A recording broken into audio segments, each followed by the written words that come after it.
Sermon 154 was to the people of Basra. It warned them to attach oneself to God. Now, God's not limited by space, so this, of course, has a different sense. To accept the nearness by following in the tradition handed down by Muhammad that he received from Allah. And the path that is right has severity to it.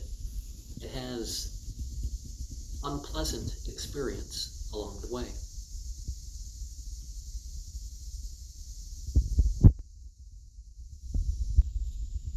And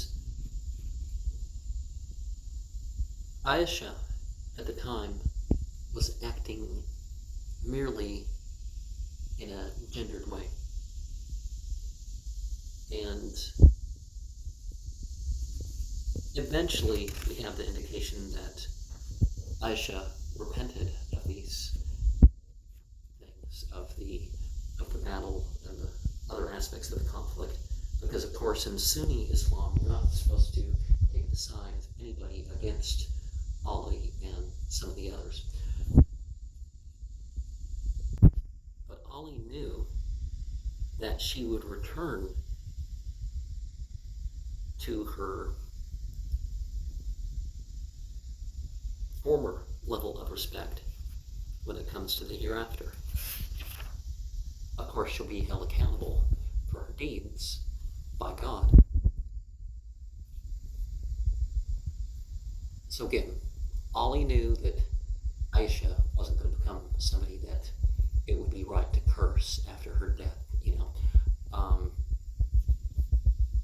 and there seems to be some things missing because of the indication of the gaps. This is in a few parts, by the way.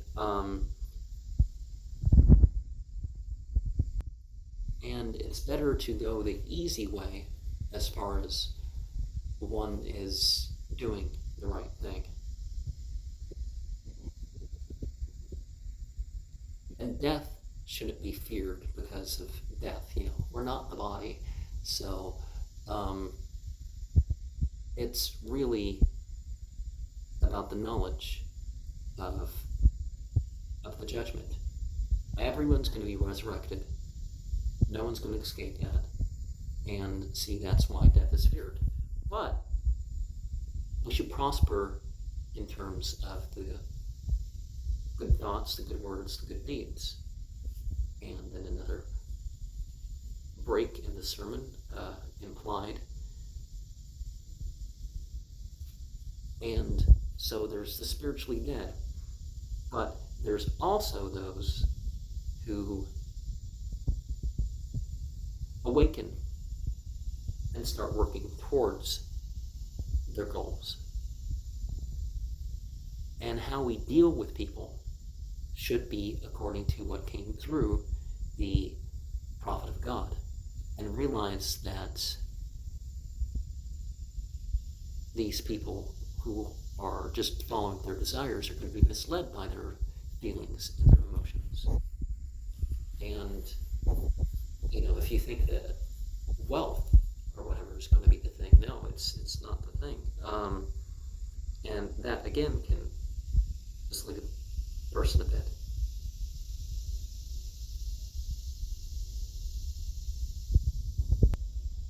And the people who are going to be martyrs, well, that can come at one time or another. So don't worry about that if you have that as a goal, but certainly your efforts can make certain things a possibility. So if you're somebody that people will kill because you're on the right path,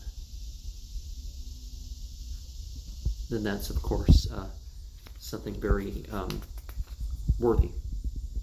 So let's straighten ourselves in regards to the continual giving up of one's life to God.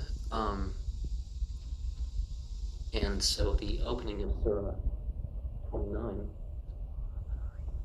Aleph Lam Mim Hasiban Nasu Yuta.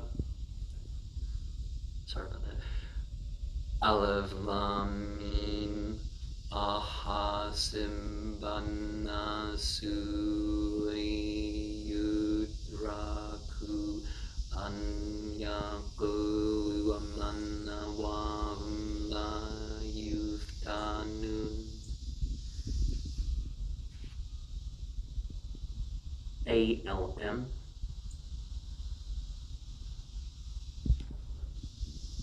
We are reminded that in accord with our belief, we will be tested, or will be tested about our belief, which answers all those so-called atheists that go about and act like,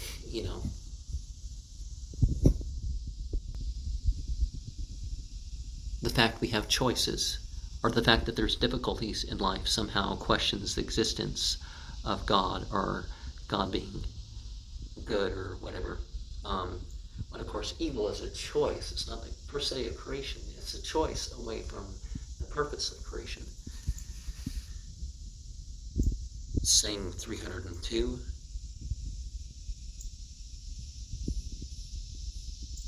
Reminds us that prayer is just as important, whether one's facing difficulty or not.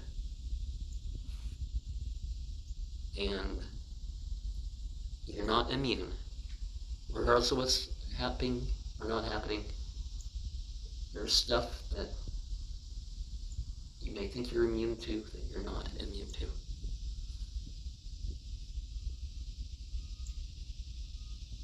I thought I'd never get a cold or a flu again, and I've got it twice since moving here. And different strains of things, and I've got sick at a couple other times in the previous home that I lived in. Actually, I think 3 times.